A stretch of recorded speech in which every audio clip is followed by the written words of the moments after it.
Let's try this all again.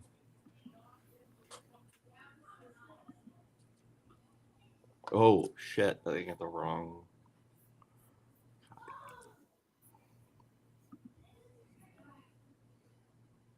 Okay. Is the Substack Live link still the same? No, it's a different live link now because you created a new live. So it should. Hey everybody! Oh my gosh, we got a ton of folks that have been There we coolly, are. thankfully, hanging Oh, out. nice. And welcome. Yay, hot X. Sorry, I was just taking a shot at trying to pronounce that. I do that. Hippie, Tim, Chris, Nancy, hello. Neurodivergent, Hodgepodge, welcome. Woohoo. Pamela, Rita, Northern Variables, welcome. Kathy Stein, welcome. Thank you so much for joining. Andrea, Anna, and it's like, yes, we are all back, and we're so glad. And Robin, welcome. Appreciate you coming into the show. So today, first off, I'll introduce Lisa, my co-host. She's been, I've done 2 shows. We've been joining those. Then you've seen me by myself. You had to put up with me by myself. Who wants to do that? No, they were great. I watched them. So I watched the one from last night. It was awesome. Oh my gosh. Well, thanks. I appreciate it. So Lisa, how are you after your couple days of, not being drug in front of a camera?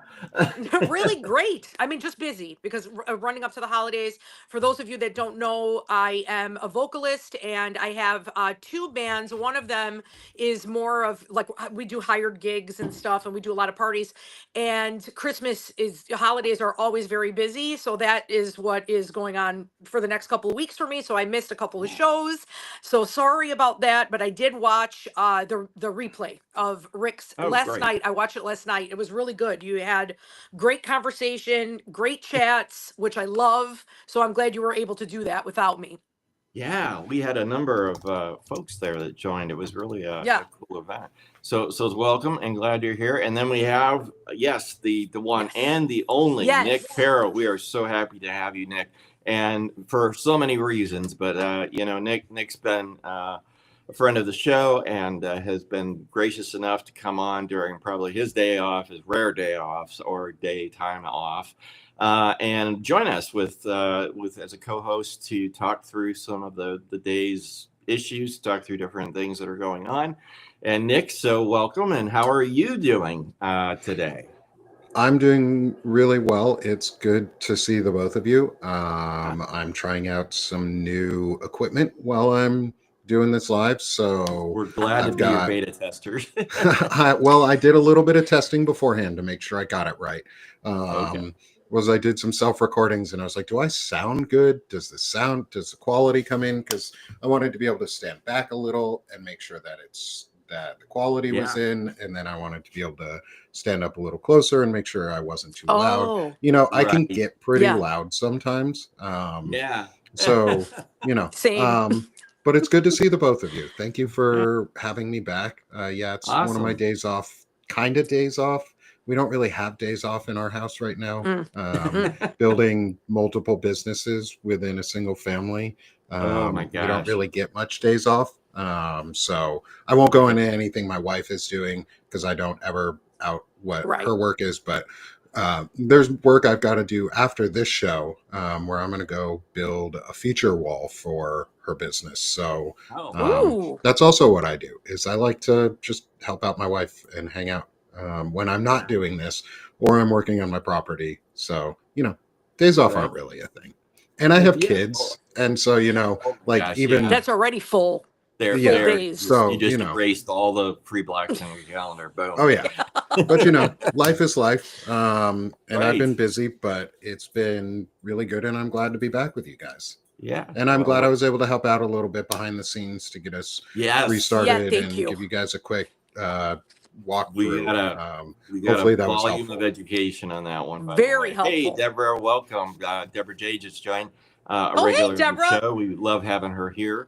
So I, there's been a lot going on in the news in the last couple of days. There's like, you can turn in any direction, I think 360 degrees and just throw a dart at a wall and hit something that is involving especially the administration, the federal level right now. it is a shit show of magnanimous proportions. So, Nick, one of the one of the questions that I had for you, because I know, first of all, something you didn't mention and I failed to mention is Nick is the owner and curator and participant and driver of multiple things, but one of them is a media platform called Banner and Backbone, which we support 100% here. And that, one of the things Nick brings is an experience of being in the military and his perspectives around it. And there's a lot that he I'm sure can talk about, but there's one question I have that's kind of burning. I wrote it down so I don't mangle it while it comes out of my mouth. But I had this thought as I was prepping for the show. The question I would want to ask somebody right now who knows the inside that I don't and cannot see is, do you think, Nick, that the U.S. military should have troops being court-martialed for the death penalty under Section 918, Article 118 of the UCMJ with respect to the Venezuelan boat strikes if it's proven that was a double tap and they came back around 44 minutes later, 41 minutes later, and literally killed the people, that the guys down to the button pusher should be tried for murder? Do you think that, or do you think it just should float upwards and stay at that level? What's your take, Nick? Unmute myself here. Okay. My take on that. So that's a really good question. And I actually have written a recent article on Banner and Backbone about the treatment and handling procedures and the law relating to wounded and unknown persons, with a very broad preface of the U.S. is not legally in a authorized state of war or armed conflict because Congress has not approved any congressional funding or done any of the required approvals for and appropriations for even an armed conflict, because there is a time limit after a strike in an armed conflict situation. Because of the global war on terror, we have tried to circumvent the Constitution's guardrail on war through armed conflicts. We've been doing it for decades, so it's not a new thing. But it has allowed us to have creeping fascism the way that we do, where Donald Trump can and Pete Hegseth can get away with murder. And I'll say I believe it's murder. I'm sorry, just one clarifying question while we're right here on this, which is, you mentioned the war on terror going back to 2001 to the Twin Towers attacks and multiple attacks. Now, in that case, what I recall it was that there were definitions that were given to supply, I guess, the legal justification for working in extrajudicial ways or whatever around terrorists, if you would. And yes, it feels very much like Trump and company have warped, that definition now to fit drug smugglers, and I want to clarify that that's connected. That those two things are actually an extension. There's a reason that the regime uses the propagandized term of narco-terrorist because of the word terrorist. It allows them to fight a war on global terror, which they're not doing. We're not in an armed conflict. If I could interject, I'm sorry, real quick, because it just reminded me, I was listening to Michael Cohen and he's very adamant. I know he's a lawyer, even though he is not within the military, but he was saying, be clear, these are not war crimes because we are not at war. This is murder one. That's correct. The way he framed it. Yeah. Correct. And I would agree with that assessment. It's very similar to something Chris Goldsmith was just on with Joe Walsh yesterday, talking about this as well, is we shouldn't even be talking about the second strikes, the follow-up strike. We shouldn't even be talking about the wounded and unknown survivors of a strike.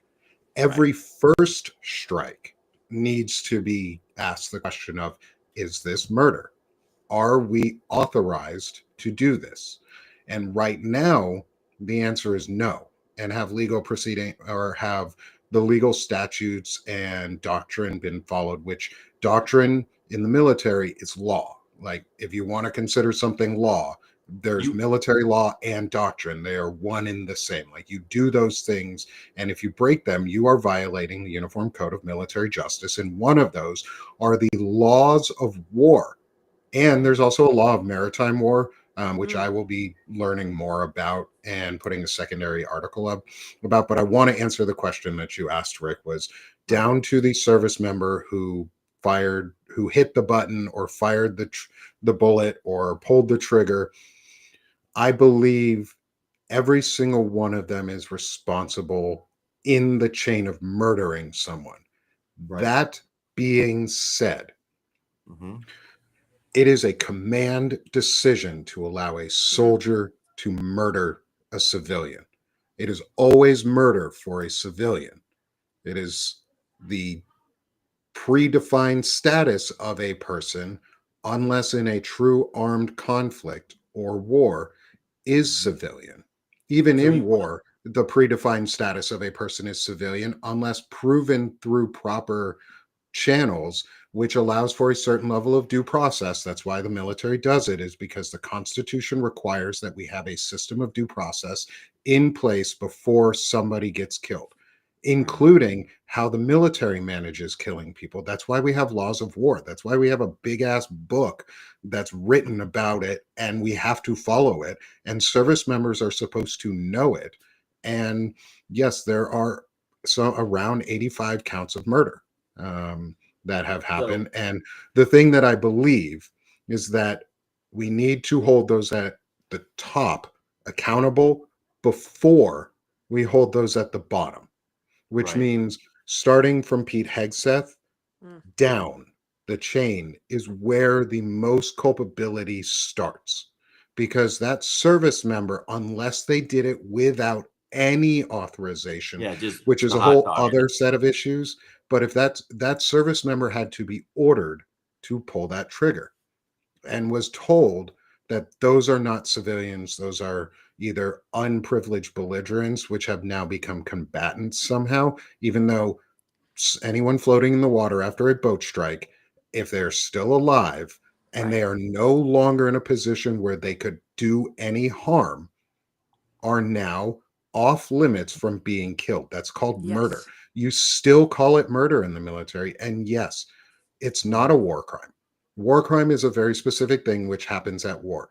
It can still fall under the Uniform Code of Military Justice and military tribunals and trials, as well as violations of civil law.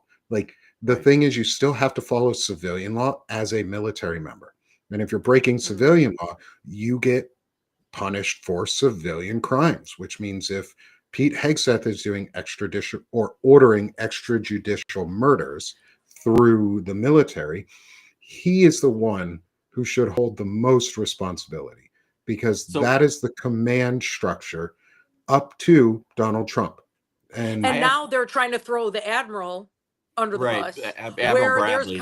Yes, and now Admiral Bradley. Now there's it wasn't there an admiral previous to him that actually resigned because Halsey, yes, and he did not want. Yes, he was refusing illegal orders. So what I want to ask before we go, Admiral Halsey should have held the line until he was fired, court-martialed and fired. And if that was what actually happened, then good on him. If not, then he did not do enough. He did not do enough to stop it, because it is his responsibility. Orders go from the top down, and it is a inverse structure of how orders are supposed to be managed. The most responsibility for an order is on the command structure, is on the person who issues that order. You have to be willing to say, yep, this is a legal order.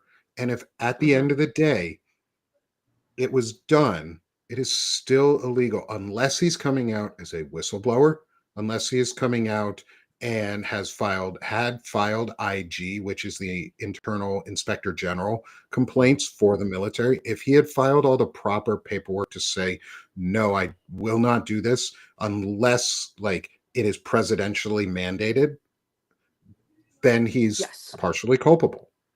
So The Now, I service do want members to at the clear up. bottom are less culpable.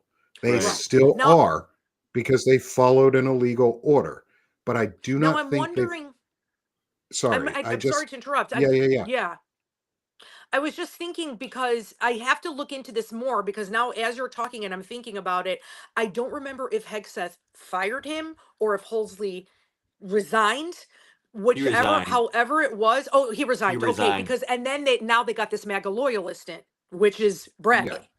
Yeah. Yeah. Okay. All right. Now, I've got another question for Nick. So you talked a little bit in one of your articles, and I'd like you to go a little bit farther here. But before you do that, about the different classifications of humans in this situation, which I'm talking about the victims and where they stand. So there's one other question, which is, so I see that there's a constitutional, direct straight shot to the commander in chief of the United States also being the president. That's constitutionally laid out, right? What I don't understand is the Secretary of the Defense, Department of Defense Secretary, Hegseth. In his case, one of the things I need to understand, would love it if you have any explanation for it. Is he considered a military personnel, or is he considered a civilian personnel in the role that he's in? I don't care what he did, before he was a Fox News host. Personnel he's right civilian. Now. Okay. Yes. So how does he inherit that responsibility in the chain of command and making those kind of orders? As far as I know, the Secretary of Defense is considered a civilian. Let me just. Is SecDef a civilian? I believe so, because it's a cabinet level position. Yes. So Secretary of Defense is a civilian position. However, Pete Hegseth is a prior service member. He can be remanded back into duty and held under UCMJ for violating his oath of office. The thing with swearing an oath of office, either as a enlisted or an officer, but especially as an officer, you still fall under UCMJ for the rest of your life. You gave the military permission to own your life for the rest of it. Like when you get out of the service, if you get an other than honorable or a dishonorable discharge, that follows you for the rest of your life. If you get an honorable discharge, that follows you in a positive way for the rest of your life. You are also entitled to be remanded to duty. And Pete Hegseth can be removed from his position as Secretary of Defense, just like Mark Kelly could be remanded to duty as well, if he violated UCMJ, but he has not. And there would be a real tribunal would have to be held in the military. And that's a bunch of like senior commissioned officers who would sit around and go, yep, we're going to do this. We sign off on this. There's a huge paper trail that goes into it. Pete Hegseth could be remanded to duty if it is found that he has committed murder on a civilian level. I believe he should be remanded back to duty and have the extra layer of military punishment, because he authorized this and it would set precedent that we do not commit extrajudicial murder in this country we just don't murder extrajudicially, and that's not our military strategy. That being said, this administration's policy is if we do it enough, eventually we make it legal because we bend the law to fit our needs rather than us bending to fit the law's needs. That's the difference. So there can and will be accountability for these people. Did you see VAH's comment there? But what good will that do? This is a question I've had over and over in my head. Just doesn't, late at night, it just runs around. Okay. I don't care about pardons. I don't care about pardons. Fuck pardons. Okay. The pardons of a criminal who is a Russian asset and a pedophile should just be wiped clean. Like, why do we care? Why do we care what this piece of shit who sits in the Oval Office and his administration have done? Why do we care? Why would any of his pardons be legal? How are any of his orders as a commander-in-chief constitutionally legal? He has violated his oath of office over and over and over and over and over again. And And all of these people can be held for state level crimes too. Like, we keep thinking everyone just has to be That's right. punished on a federal level. Fuck that. You can be Right. held on state level crimes, and the president cannot pardon you from a state level prosecution and cannot pardon you from civil prosecution. So I can sue the shit out of somebody for Hatch Act violations. Hey, if there's anyone in the audience who is a good lawyer who would like to help represent me in suing people like Stephen Miller and Christy Nome and others for Hatch Act violations, please reach out. My name's Nick Paro. I'm the producer of Sick of This Shit Publications and Banner and Back and co-founder at Banner and Backbone Media. I would like to interview someone and get their representation and help to sue some of these people so we can actively do that. That will require financial support. So if people are willing to become paid subscribers, that will go a long way to helping me able to do things like that. But we can hold these people accountable. Stop giving up before we even try. Just because they can be pardoned, one, doesn't mean they will. And two, doesn't mean we shouldn't try. Just because we have a criminal who wants to put on top of our Constitution a new confederacy by invading cities using regressive Republican troops to invade democratically held majority cities, those are invasions. Those are acts of war against the people of the United States. The pardons of a treasonous president are nothing to me. The pardons of an anti-constitutional president mean nothing to me. They should mean nothing to lawyers. They should mean nothing to our legal system, because someone who has violated the oath as blatantly and as many times and who is as treasonous as he is should and cannot pardon other people. Because why? The Constitution says what we make it say, and laws mean what we make them mean. So let's bend the law our way instead of letting them bend the law their way. And Donald Trump should be impeached. Fuck you, Hakeem Jeffries. I think you're walking through a piece of logic. I'm Yeah. sorry. I think you're walking through a piece of logic that Madam Power's like, I get where she's going, but here's the thing. I talked about this through last Wednesday or Tuesday. Then we impeach all of them. Right. If you can't pardon impeachment, impeach. We can go scorched earth. But what's happening here is that there are an order of operations that occur in the constitutional sense, which is number one, his entire presidency is illegitimate because he has, by constitutional terms, in no legitimate claim to the presidency. That's the first thing, because he has done what happened on Jan 6. That's it. Because he has committed treason against the Constitution of the United States.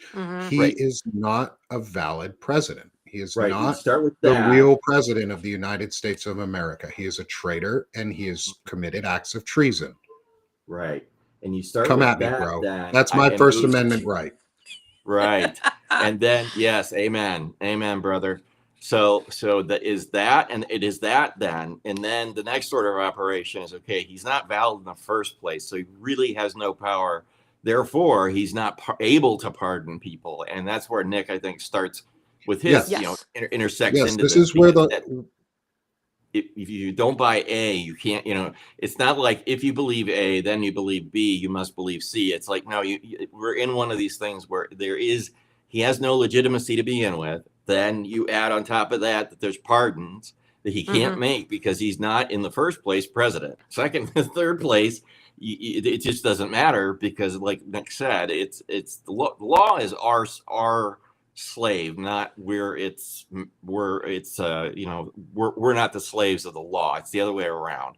And I agree. I think that we have to think like that, because I'll tell you what, the founding fathers, which is my area of one thing I know something about, a little at least, is that the founding fathers were very adamant that we are able to change the Constitution. There are procedures for it. There is nothing that, anybody that sits back and puts their arms together and gives you a huffy look and says, oh, God, we can't do the Constitutional Convention. The whole country is going to blow up at the seams, all that's bullshit. And it is, because the very founding fathers did not expect in quite blunt terms, and there's writings of I'm going to referring to Thomas Jefferson, who I know very well, Hamilton, Madison, Jay, Washington himself. They all thought that by the year 1820 we would either revert to a monarchy or revert back to colonies. And so that's what they said in private conversations, and then what's been recorded and sent back through the history channels. That's not a mystery. It's a recorded fact. And they were skeptical, but yet they stuck with it. And I think that's the thing, the message I brought Nick here in one part, and he's thank you so much for laying it out like you did. It's that the law is what you make it, and the leadership is what you make it. And patriotism is what we make it, and civil activity is what we make it. And we have to stop giving up before we even try. Like, Democrats in general, the Democratic Party nationally, at least, gives up every single time before it ever tries. You get the democracy you negotiate for, and Democrats fucking suck at negotiation. Like, they're literally the worst negotiators right now. Like, our Democratic, at least the Democratic leadership is. There are some amazing Democrats out there who are not weak, feckless pieces of garbage, say Hakeem Jeffries and Chuck Schumer.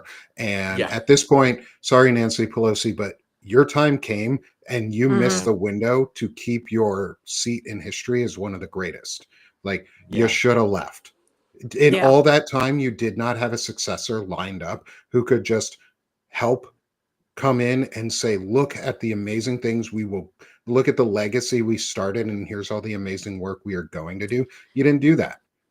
And a lot of this, and a lot of this too, I always think whenever I'm thinking of the, Democratic, like, why didn't they do this? Why aren't they leading? They're beholden to the oligarchy and they have been for decades. And to me, that is always the crux of all the problems, especially high leadership, to APAC and to the corporations, the lobbyists, and doing Lisa, their bidding. I want to ask you though is are they, so here's a question I've been tussling with, also at the 3 hours a day I sleep in my sleep, is that when we elect senators and representatives, and this is for you, Nick, as well as Lisa, when we do elect people, which we have in 2026, this hell of a big mission to get the damn house flipped. And not only that, but a whole ton and a whole shitload of state and local elections that are up for grabs. There are tens of thousands of them when you add them up. Now, in that situation, when we elect somebody into a position, are we electing them to represent us as individuals with our interests, which is what I think we're electing them for? Or are we electing them to represent the businesses which we work for and which bring money into the world so that we can then get income as employees? And you guys that are doing small business stuff, you know where I'm going with this. Who does that representative or senator work for? Do they work for the business or do they work for the individual? And I'd like your thoughts on that, Nick, which you probably have a few. Well, right now, I'll let Lisa jump in. I'll keep mine really quick. Right now, they work for business, but not even big business. They work for like specific big, like tech industry and neo-fascist businesses. That's what they work for. They work, but they're supposed to work for and represent us as a people, as individuals, because this government is the service for the people. Right. And that's it. By the people, of the people, for the people. Abraham Lincoln said it. I believe him. If the Republicans want to keep claiming republicanism, like, hey, he said of the people, by the people, for the people, not of the corporations, by the corporations, for the corporations, or of profit, by profit, for profit. Like, a service isn't a profit model. We've got to stop thinking of the government in the terms of like profit model and business, because it's not. And that's what that's where we've been convinced otherwise, though, is that government is a business, so that it must serve business first, and then people are the residual profit, is if you get anything from it. Right. And that's my view, is they should represent us, but they don't. And Lefty Prof, just before I let you jump in, Lisa, on that, the reality is they work for the corporate donors. Yes, I know that. I'm absolutely down with you for that particular fact. But one of the things that is a passionate flashpoint for me is that as they live right now, I've already talked on this show before about how the people that you elect, all of you, every one of you elect, and with your vote, if you go vote on election day, every one of them that goes into the House or the Senate, you may think they're representing your interest, but no, the very first thing they do is get committee assignments on particular committees. And there's data you can pick up, there's signal that you can pick up about what happens when that occurs. And what happens when that occurs is the fact that the congressional people that are in those House and Senator seats, they are working for legislation in committee that is being cultivated by an entire system of political action groups and of corporate lobbyist influences, right? And so that is the the reality of it. That's where they spend their day, their week, their time. Their butts sit in seats in meetings. If you ever watch them talk behind closed doors or try to get into that environment, you would see exactly what is going on. And they don't give a shit about you. They can be coming off of a thing in Alaska and be assigned to a committee that has nothing to do with Alaska. And so yeah, it's all about who knows who. It's lobbyist owned. It's corruption. Exactly. We need to make lobbying illegal. And transparently for the audience, just to also have a fact that to stick in your cap, is that there are records required due to some of the early efforts in the 80s and the 90s to try to make this a little bit more transparent.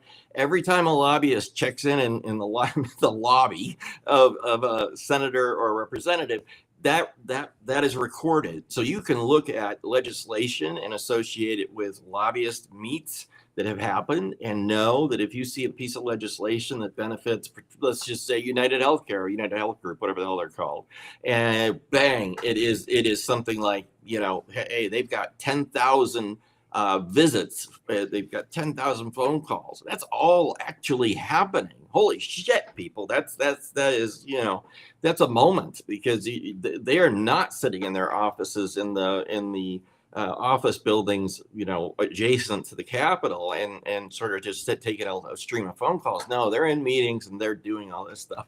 And I am absolutely appalled at what data I uncovered, because there is some of it there. It's just damn hard for a human to get to without really having to manually dig through it. I think AI could help us out a lot in terms of making sense of it, but I don't want to go down that rabbit hole. So Lisa, what was your thought?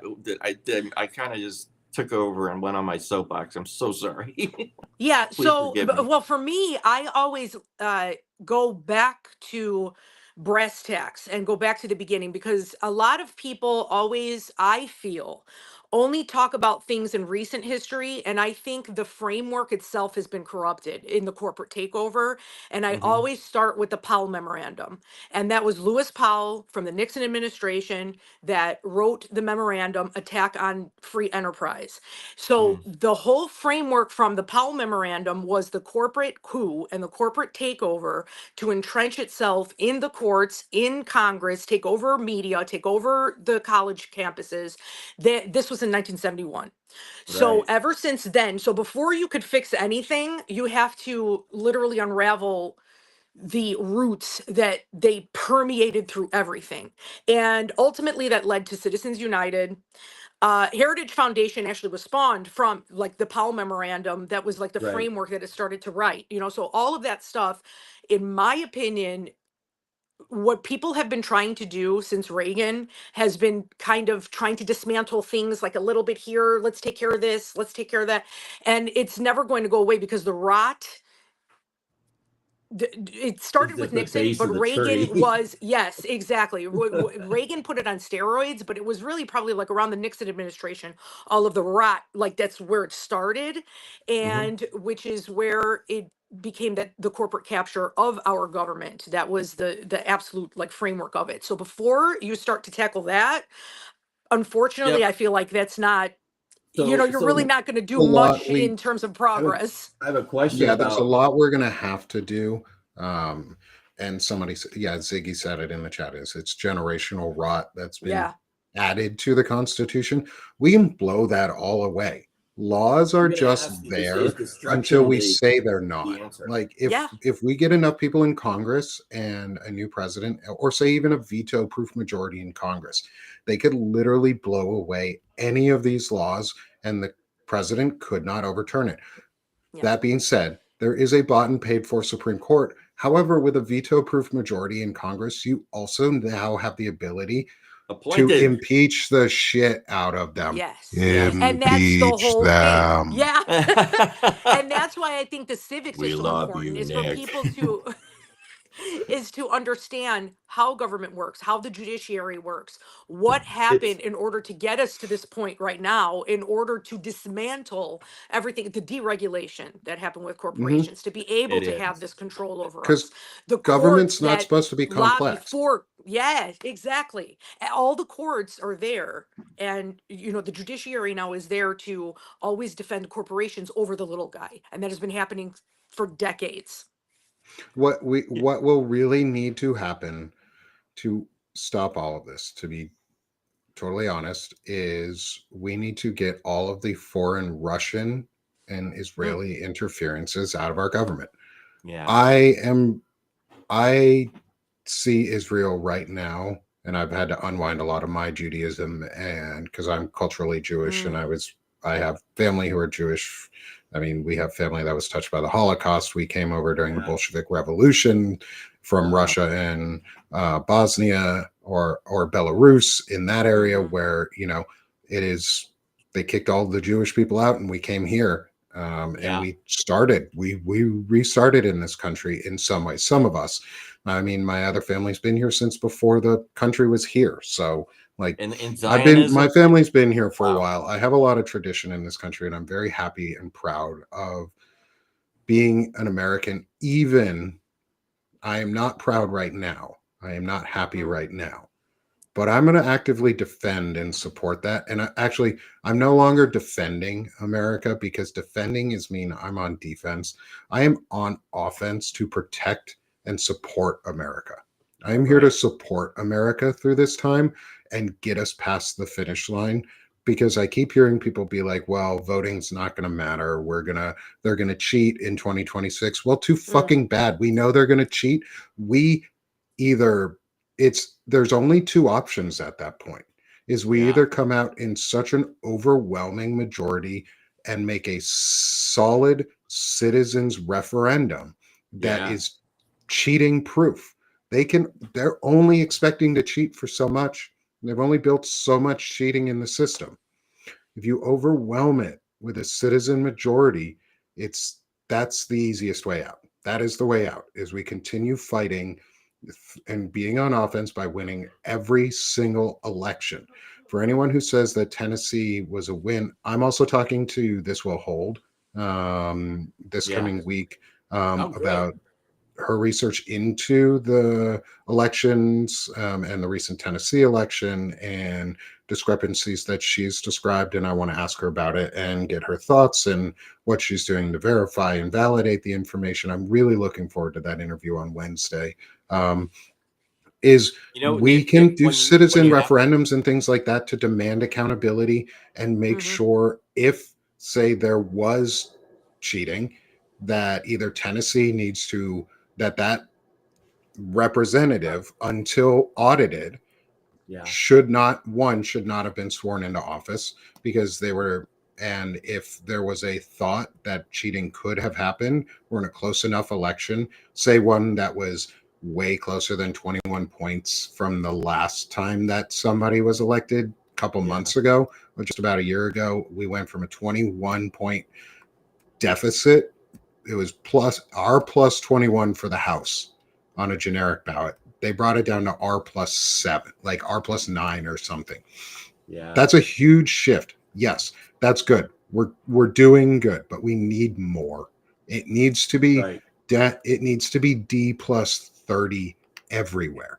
And every election, when the election is done with, the moment the election is over with, there should be lawsuits ready for hand recounts. Everybody should be immediately, there should be lawsuits prepared for every single election to demand a hand recount, to demand it, to have, even goes as far as I would say, demand international security and international intervention to ensure that there cannot be cheating, because we do it everywhere else. Hey, UN, everybody else in the world, unless you're corrupt as fuck too, come support us. Come show that we care. You care too, because a lot of us do care. There's too many of us in this country for you to give up on us when we never gave up on you.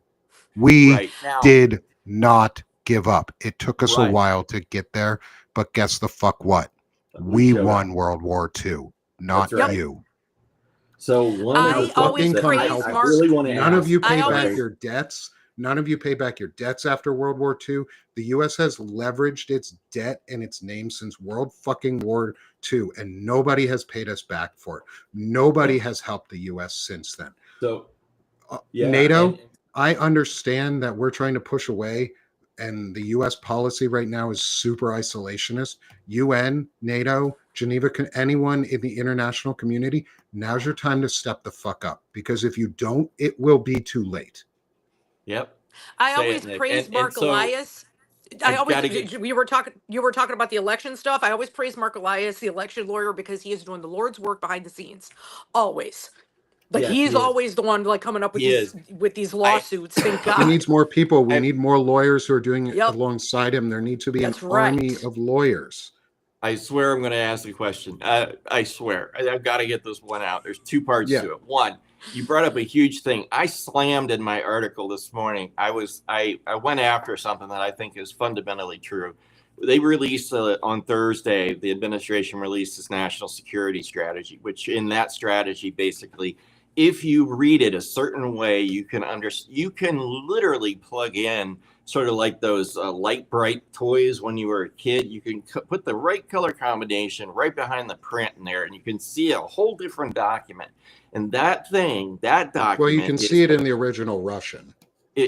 Yes, but the other side of it that I'm going to get out, I'm going to spit this out, is that I slam it because basically it is an imperialist document that says we can do whatever the hell we want in this hemisphere.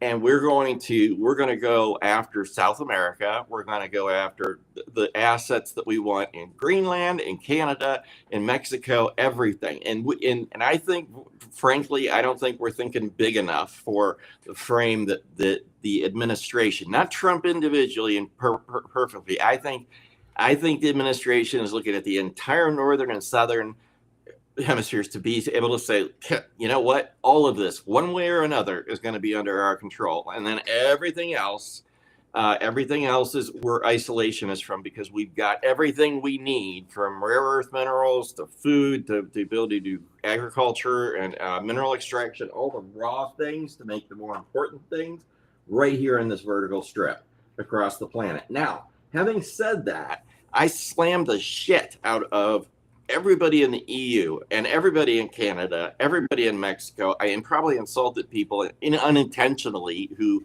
will come after me for it, for saying, look, this was a failure of imagination that we got to this particular point with all these countries around us. And this goes right, I hate to say it, I'm going to say it again, probably get scrammed for it, but it is a failure of imagination that China did not have. China has 1.4 billion people so statistically much higher chances of geniuses popping up that they can bring into Beijing and imagine the worst possible things that can happen. And one of those things can be exactly what's happening right now.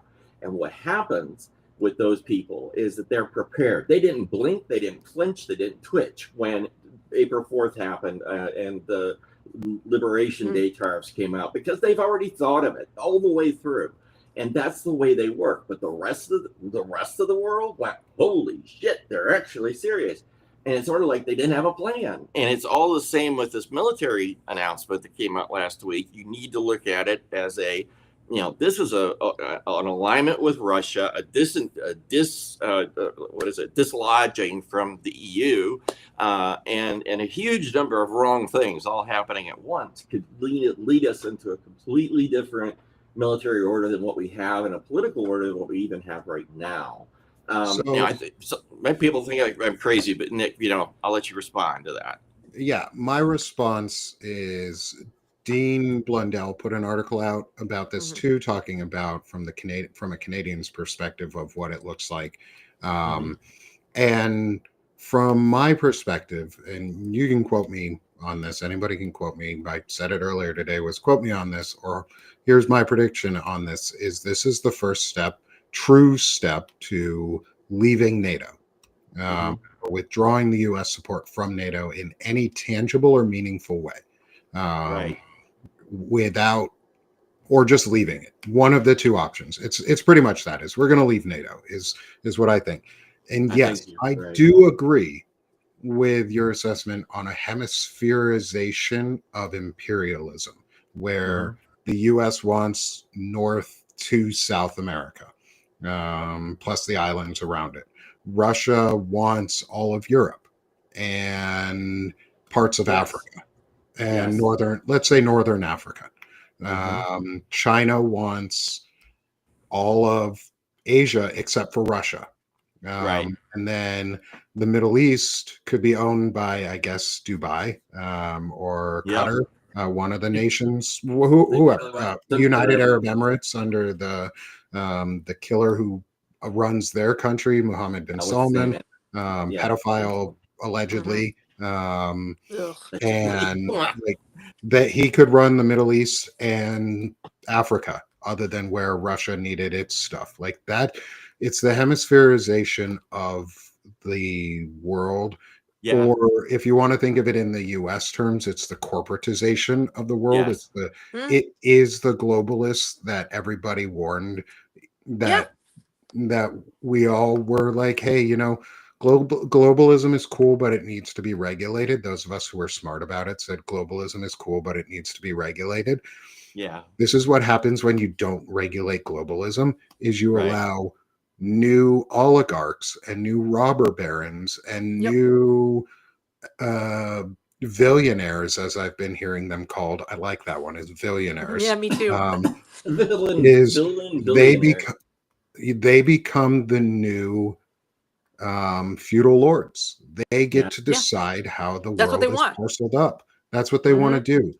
And it's in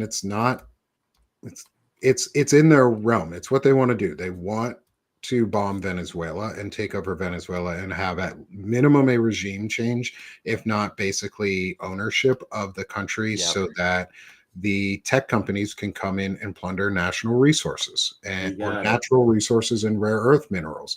It's not really about the oil. It is, but it's not about the oil. It's about the new earth. We don't have a problem with it coming out of the ground at the moment. The oil problem is not the problem, right?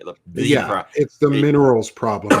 It's the stuff for new tech. It's the stuff that they need to extract from earth. And all this, I know we're just over the hour in terms of top of the hour, but I'll stay for a little bit longer because we also started a couple minutes late too. This is all part of the Silicon Valley's pseudo religion of TESCREAL. It's a post-humanism. It's all about getting off this planet. They are going to plunder the planet so that in their lifetimes they can bring about cybernetic order where they can live forever.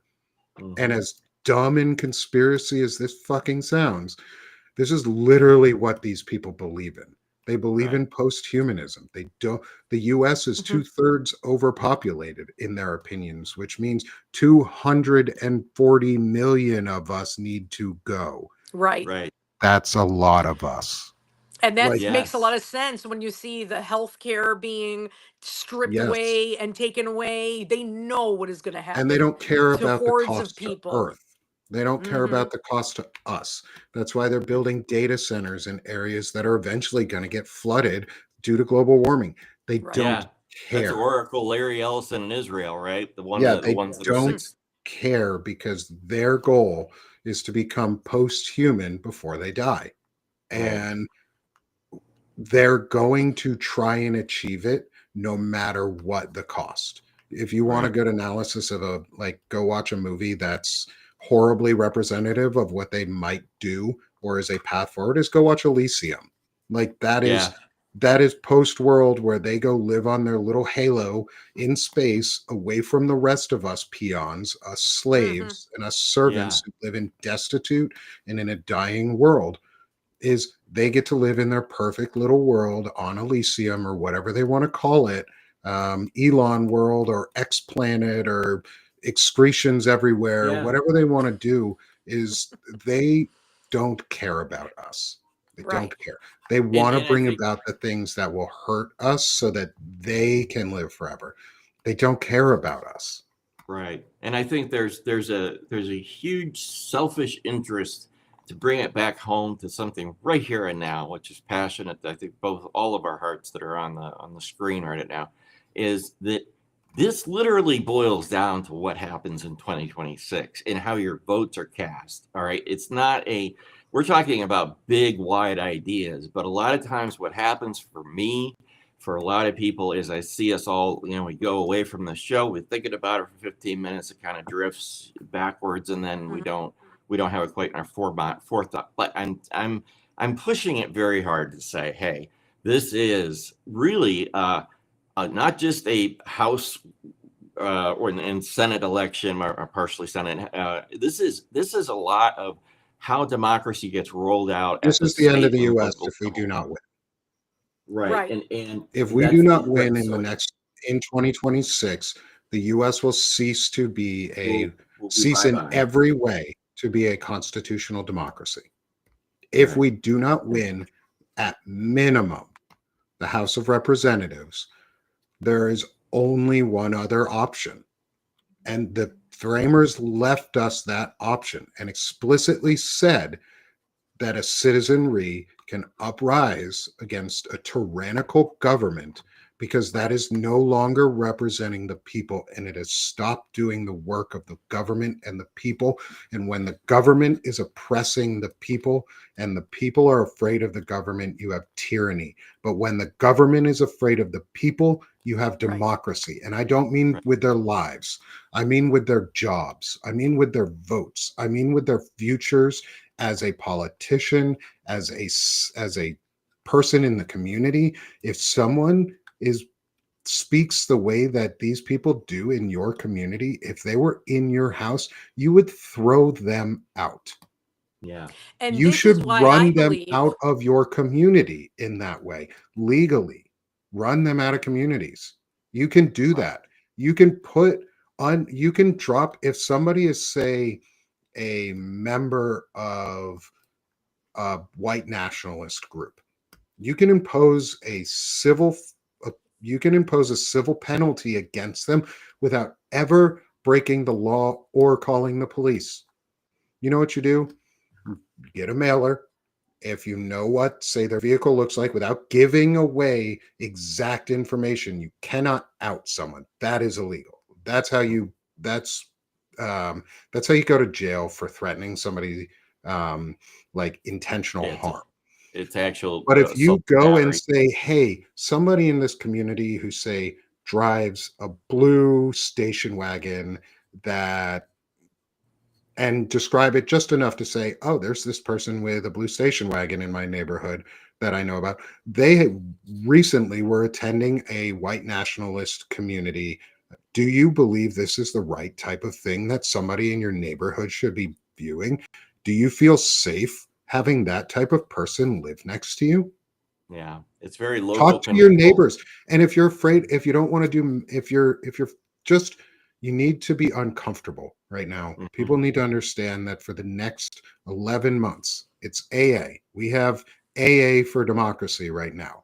It's accountability and authenticity. We have 11 months to win the democracy.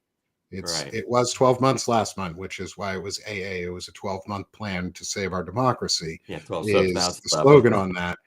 We now have 11 months left. So you better be out there putting yourself in slightly uncomfortable positions to do things that are slightly out of your comfort zone, because putting messages like this out where you're not hurting somebody, you're not violating the law, you are acting within your legal and constitutional bounds to just say, hey, do you know there's a white nationalist living right near us who is threatening the safety of your kids or your daughter Yeah. Yeah. and wants to be able to get into a van and steal one of our neighbors? Do you feel safe We with could do that a whole person show living on in our just neighborhood? how to do that. Yeah. Shun the That's fuck great, out. Nick. It has to be, we have to stand up now. Like, Yeah. it has to continue to be now. We need to be D plus 30 across the country. If you're a Democratic governor or state legislature and you have a supermajority and you have not attempted to redistrict your state to district out every single Republican so that we can save our democracy and then go back to fair maps after, with that trigger clause in there that says when we are done, fair maps are coming back and we'll evaluate what fair looks like after.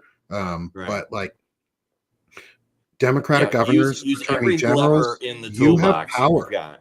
Yeah, Yeah. use we have to be creative. We have to flood the zone with With activity our that is goodness. It's like not the what I shame. did. Like, I did this article on the wounded and unknown treatment for unprivileged belligerents. I Yeah, did this for a that's what I reason because reposted, right? yeah, you cross posted this for me. Yeah, man, cross posted. Is Sorry. um, I wrote this article because the law of war is pretty clear. There are three categories of people, and there's a presumption of innocence as a civilian unless we're in war, and then you can start getting easier presumptions or armed conflict that are legally authorized. I wrote this because none of the regulations that were followed to handle survivors of a boat strike were followed. Right. None of them. There are no regulation, the reporting, there is nothing about anything that has come out in terms of any of the adjudicated competent tribunals that would have determined these two individuals' statuses. There is no information about their medical status while they were on the ships, prior to the ships, and off the ships, because guess what? All of those are required by Mm, doctrine and law to be written, signed, and approved. There is a chain of command from the person who took that person on the boat to the person who took that person off the boat. And if there is not a chain of command that has been put forward, and there's Senate committees, Senate hearings going on right now about multiple violations that Pete Hegseth has authorized and activities that Pete Hegseth has authorized that are illegal in my eyes. And I, with a very high degree of confidence, would say that Pete Hegseth has violated the law yeah. and And I has think mistreated and disappeared two individuals that should have legally been held. One, legally never been shot at. Two, were held without any form of due process right. and should have been treated as civilians. And once they were captured, it is by statute, if they are an unprivileged belligerent or a POW, they're to be Hmm. treated like a POW unless otherwise told, which means you Right. don't release those fuckers. You hold them forever. Yeah. We have Guantanamo Bay. We literally are holding people forever. There is not a detention period, which is where some of the gray area comes in, of people who are captured during war. But you don't Right. just freaking let them go. And then when the government of the country that you let one of them goes to has a criminal trial that is way, way, way less presumption of innocence than the US, i.e., Colombia, couldn't Hmm. find anything on one of the survivors to charge them as a narco terrorist in any way and let them go, I got some fucking questions. Yeah. I'll And bet. somebody needs to go to jail. So to answer your first question from today is I believe Pete Hegseth should be tried for murder under both civilian and military law. I think if the admirals have and the commanders have not done enough to prevent this, they should at least be court-martialed and their rank reduced and be given some sort of reprimand, if not dishonorable discharge for that service, or forcibly retired.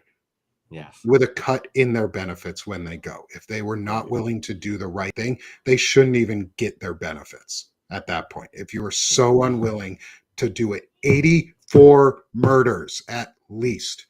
We killed 84 innocent people without any justification, any and I think there's every likelihood there's probably more that we don't know. And so, hey, we are at that fun time where I appreciate you so much coming on the show, Nick. It's always a blast because I'm almost guaranteed. I feel like this is the card I wrote my question out on, just for the audience to see. And I had a sheets of paper this much that I had for questions I wanted to ask, and we never got off this card. So anyway, I am so I have a lot glad. to say on some of these things, and I think, love it. and you and Lisa do why too, and it's good. We are all about the adverse and about the democracy parts of this conversation, and I think you're very spot on. And so, and before we go, Deborah J put into the chat, it's also really important to note is that even if they're not innocent of drug smuggling does not come with a penalty of death, which means this is murder still. It's still murder, no matter what you do about it. The penalty for drug smuggling is an imprisonment, but it is not the death penalty by U.S. law and by the Constitution. And this is where we have to, and I know we're going over just for a second, is we have to stand up the strongest. We cannot keep bending and just saying, well, they're going to do it, so we may as well not do it yet. We may as well wait till they're out of office before we prosecute them or things like that. If we don't attempt it now, it's just like the question of, well, they're going to pardon him. Why do we even do it? Well, you can't pardon being removed from Secretary of Defense through impeachment. That's not a pardonable offense because it's not a criminal offense. He just lost his fucking job. You can be fired. Like, we can fire all of these people through impeachment, and impeachments cannot be pardoned. Yes. So it's in the law. Impeachment cannot be pardoned. Let me also give people a little bit of a light here, which is if you are interested in pushing back and being part of the resistance in this in a meaningful way, there's lots of things we've talked about here today. One of them is I would suggest you go look up who the Senate and House Armed Services Committee members are. You're going to find a whole bunch of names of people you probably won't recognize. And I'm going to say to you, no matter what bullshit you get at the front door of calling their office about needing to be and putting in a zip code that is within their jurisdiction or within their area of representation, go find out where it is and find its zip code, and plug it in there and get past that.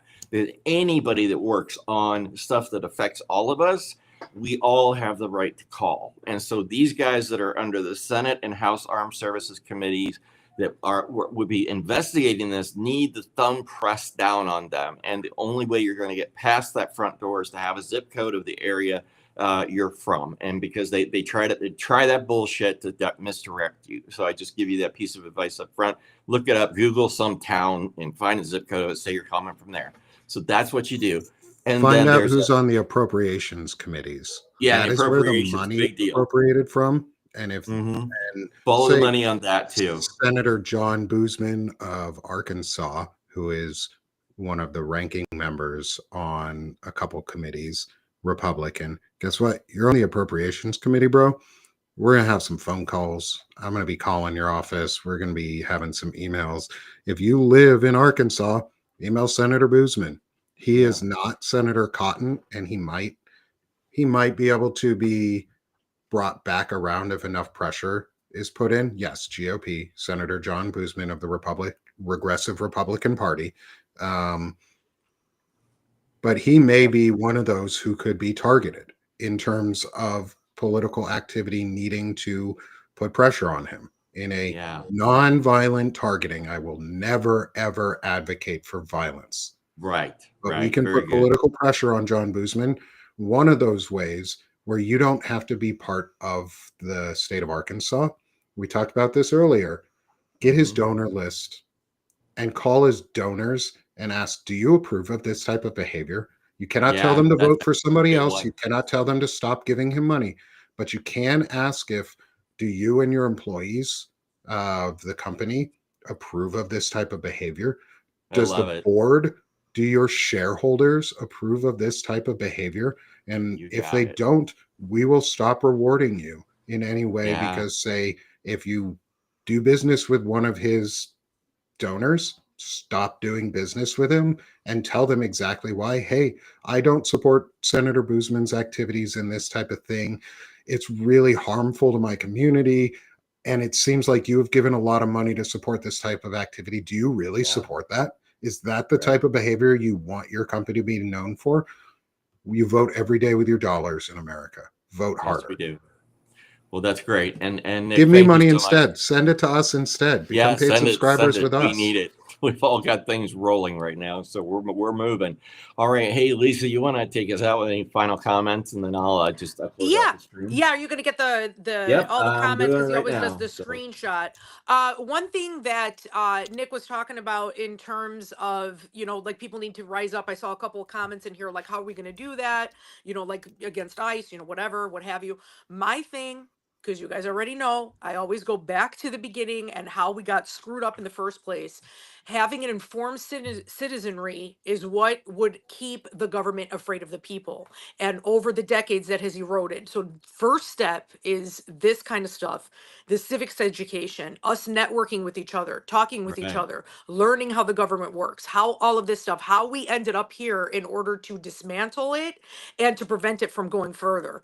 That is what I'm all about. That is the framework and the building block, the cornerstone, if you will, of anything to even be able to work. So I challenge you then, Lisa, as someone who has been listening a lot about this and the missing creativity that there is in the pro-democracy space and the resistance and freedom fighters, because I refuse to use the word terrorist. I'm not a terrorist. I don't terrorize people unless information terrorizes you, and then good. Like, fuck off. Now you can be terrorized by information. That's one. It's like transphobia. Like, what are you afraid of, a person? Fuck off. Like, stupid. Anyway, contagious? No. I challenge you, Lisa, because I know you're a musician and I know you've got a band, is make a resistance song, is write an original resistance song, and I will post it all over my social medias. Is if you do, and we will blast it everywhere. I will blast it on. If you want to play things live, like Substack Live actually has a studio like camera version for like your audio, so it's a wider range. Or if you have a microphone set up, like, make a resistance song. We need someone to start, more than just bands like Dropkick Murphys. Like, they're amazing. They're amazing, but we need more. We need new artists coming out of the woodwork, even if you're not a young person, even if you're not in your 20s. If you're not, if you're any age, it doesn't matter. Music is for everyone. Put it out. And so I say, I challenge you, Lisa, to write a resistance song. I haven't written a song in a while. And put it out there. I haven't even thought about that, but that is, I am going to do that. I am going to start working on that. Good. All right. Awesome. Well, and for everyone else, I challenge you in the audience before we go, is do some simple act that you find courageous today that makes you slightly uncomfortable in a good way, that builds community. Put yourself out there to build community, because that is what we need to do. That's where it starts. And it'll be the ripple effect. The more that you talk to everybody. Butterfly effect. Exactly. Exactly. And educate each other. All right. Well, hey, thank you all, and thank you in the audience. Thanks, friends. We appreciate you having taking your time. Sorry, we're a little over. I'll give you your time there back now, and thank you, Nick and Lisa, so much for all of your contributions today. This has been great.